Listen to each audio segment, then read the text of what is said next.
Hello दोस्तों, तो आप सभी का स्वागत है मेरे यूट्यूब चैनल इंस्पिरेशन हब में। तो आज की मेरी कहानी है हाड़ी रानी, एक अमर बलिदान की गाथा। राजस्थान की वीर भूमि में जब भी शौर्य, त्याग और बलिदान की बात होती है तो हाड़ी रानी का नाम स्वर्ण अक्षरों में उभर कर सामने आता है।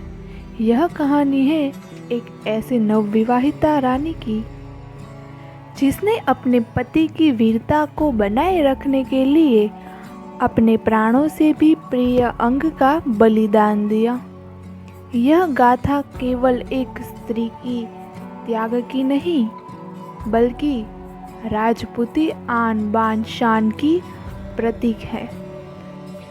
17वीं शताब्दी का समय था। मेवाड़, मारवाड़, बूंदी, कोटा और शेखावट्टी जैसे क्षेत्र राजपूती विरासत के केंद्र माने जाते थे। औरंगजेब की मुगल सत्ता ने उत्तर भारत पर शिकंजा कसना शुरू कर दिया था।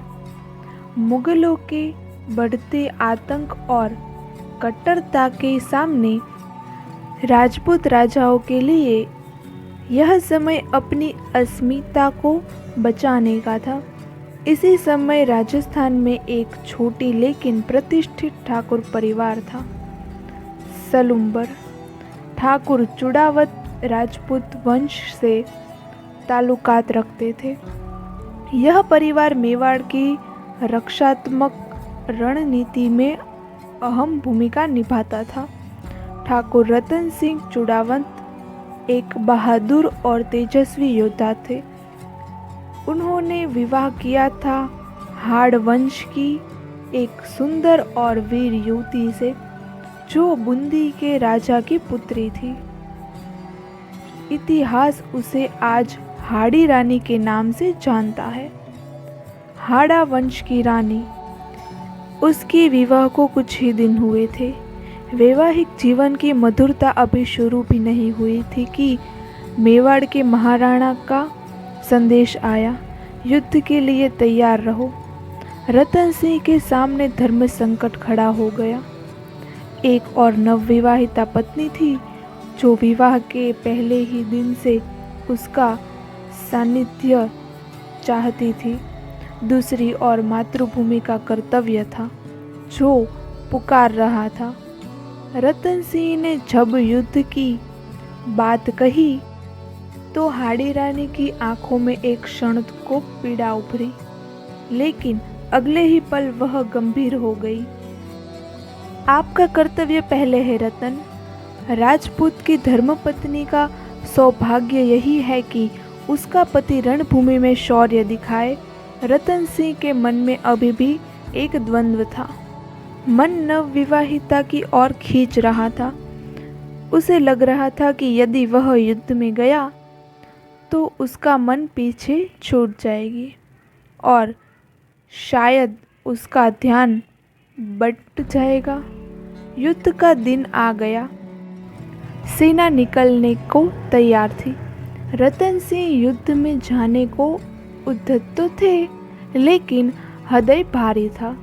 उन्होंने सेवक से संदेश भिजवाया, रानी से कहो कुछ ऐसा दे जिससे मैं रणभूमि में केवल विजय की ओर देखूं, पीछे मुड़कर न देखूं। हाड़ी रानी ने संदेश सुना।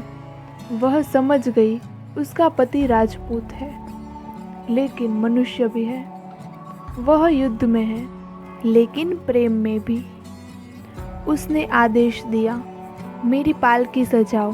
सेविकाओं ने कहा, रानी जी, आप युद्ध देखने चलेगी क्या? रानी ने कोई उत्तर नहीं दिया। वह अपने कक्ष में गई। एक दर्पण के सामने खड़ी हुई, मांग सिंदूर से भरी थी। नेत्रों में गहरा सौंदर्य था। फिर उसने कहा, यदि मेरा चेहरा ही पति का मोह है तो यह मोह मैं त्याग देती हूँ। उसने तलवार उठाई और अपना सिर काट दिया। उसने अपनी दासी से कहा, इस सिर को एक थाल में रखो, स्वर्ण आभूषणों से सजाओ और ठाकुर साहब को भिजवाओ। कहो कि यह रानी का उपहार है जो पीछे मुड़ने से रोकता है। जब वह थाल रणभूमि के पास रतन सिंह तक पहुंचा तो सैनिक और सेवक स्तब्ध रह गए। किसी को विश्वास नहीं हुआ कि रानी ने सचमुच यह कर दिया। रतन सिंह ने थाल खोला। रानी का चेहरा अब भी सौम्य और सुंदर था, जैसे कोई गहरी नींद में सोया हो। रतन सिंह की आंखों में आंसू थे, पर वह रोए नहीं। उन्होंने कहा, मेरे पास अब मोह का कोई कारण नहीं बचा। अब मैं रणभूमि में अपना सब कुछ दे दूंगा। रतन सिंह ने अपनी तलवार उठाई और युद्ध भूमि में कूद पड़े। उन्होंने मुगलों के कई सैनिकों का संहार किया और अंततः वीरगति को प्राप्त हुए। हाड़ी रानी का यह बलिदान केवल एक प्रेमिका का त्याग नहीं था, यह एक धर्मपत्नी का कर्तव्य था, एक क्षत्राणी की चेतना थी। उन्होंने अपने व्यक्तिगत जीवन, प्रेम और संबंधों से ऊपर उठकर मातृभूमि की रक्षा के लिए प्रेरणा दी। उसका नाम इतिहास में एक प्रेरणा की तरह दर्ज हुआ। राजस्थान की लोक कथाओं में, गीतों में, कविताओं और चारणों की वाणी में हाड़ी रानी जीवित रही। बूंदी और सलूवर के लोग आज भी उसकी पूजा करते हैं। राजस्थान सरकार ने उदयपुर के पास एक स्मारक बनाया है, हाड़ी रानी की छतरी। यह एक संगमरमर की सुंदर संरचना है जो उसकी अमरता की निशानी है।